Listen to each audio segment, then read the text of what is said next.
Husband ওয়াইফের সম্পর্কটা এক এক সময় এক এক রকম হয়। কখনো কেয়ারনেসের হয়, কখনো ঝগড়ার হয়, কখনো মধুর হয়, কখনো হচ্ছে বিষের হয়।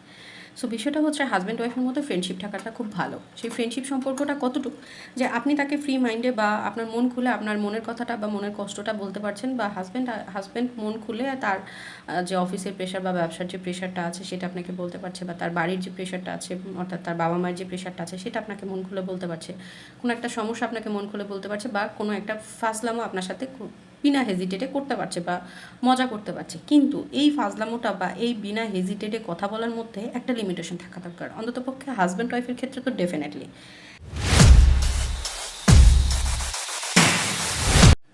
এই লিমিটেশন থাকার কারণটা হচ্ছে গিয়ে, এই লিমিটেশনটা যদি না থাকে তখন দেখা যাবে যে আপনার হাজব্যান্ড তার বাইরের 5টা ছেলে ফ্রেন্ডের সঙ্গে যে ব্যবহারটা করছে আপনার সঙ্গেও সেই ব্যবহারটাই বাইরের মানুষের সামনে বসে করছে, বা আপনার হাজব্যান্ড বাইরের 5টা ফ্রেন্ডের সঙ্গে যেই কথা বলা বা যেই গালিগালাজগুলো করে দুষ্টামি করতেছে সেই জিনিসগুলো যদি আপনার সাথে করে। আমরা ফ্রেন্ডরা অনেক সময় অনেককে এক একজন এক একটা কথা বলে গালি দিই বা এক একটা কথা বলে হচ্ছে দুষ্টুমি করি। এখন সেইটা যদি আমরা ঘরে এসে আমাদের হাজব্যান্ডকে বলি, বা আমার একটা ছেলে ফ্রেন্ডকে আমি যেটা বলে গালি দিতে পারতেছি, যে ব্যবহার তার সাথে করতে পারতেছি, as simple is that's not worth it, right?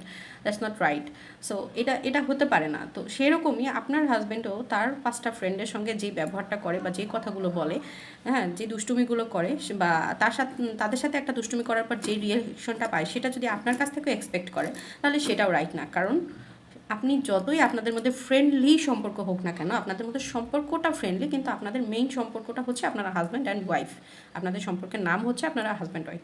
So আপনাদের মধ্যে এই লিমিটেশনটা ডেফিনেটলি রাখতে হবে। কারণ আপনার হাজব্যান্ড যদি দেখেন যে বাইরের মানুষের সামনে বসে আপনার সঙ্গে এভাবে মজা করতেছে, শাট আপ কল করতেছে, বা আপনার সঙ্গে মজার ছলে আপনাকে ছোট করতেছে, তাহলে এই ধরনের ফ্রেন্ডশিপ হাজব্যান্ড ওয়াইফের মধ্যে না থাকাই ভালো ভাই। তাহলে আপনি এই ফ্রেন্ডশিপটারে শাট আপ কল দিয়ে আপনারা আবার হাজব্যান্ড ওয়াইফের যে মেইন সম্পর্কটা আছে সেটাকে বেশি প্রায়োরিটি দেওয়া শুরু করেন। আপনার হাজব্যান্ডকে বোঝান যে আমি তোমার সাথে ফ্রেন্ডলি সম্পর্ক হলো, আমি তোমার ওয়াইফ, তুমি মানুষের সামনে বসে আমাকে ছোট করতে পারো না, বা তার মানুষের সামনে বসে তুমি আমাকে দুষ্টুমি করে মানে কি বলে টিচ করতে পারো না। আমরা চাইলেই আমাদের ফ্রেন্ডের লেগ পুল করতে পারি, বাট আমরা আমাদের ওয়াইফের লেগ পুল করতে পারি না। হ্যাঁ, করতে পারি কখন, বা আমাদের হাজব্যান্ডের লেগ পুল করতে পারি না কখন করতে পারি, যখন আমরা দুইজন রুমের মধ্যে আছি, রুমের মধ্যে ঘরবদ্ধ আছে, বা আমরা একটা ফ্যামিলি মেম্বার্সদের মধ্যে আছি, তখন করা সেটা আলাদা বিষয়। কিন্তু বাইরের একটা মানুষের সামনে বসে আমি যদি আমার হাজব্যান্ডকে ছোট করে কথা বলি, বা সে একটা কথা বলতেছে সেটাকে নিয়ে হাসি মজা ঠাট্টা করি, বা আমার বাইরের একটা ফ্রেন্ড আমার হাজব্যান্ডকে হচ্ছে কি আমরা 5জন বসে আছি, ঠিক আছে, সব 5টা ফ্রেন্ডে আমার 4টাই হচ্ছে আমার ফ্রেন্ড, আর আমার হাজব্যান্ড বসে আছে। এখন আমার ফ্রেন্ডরা মিলে,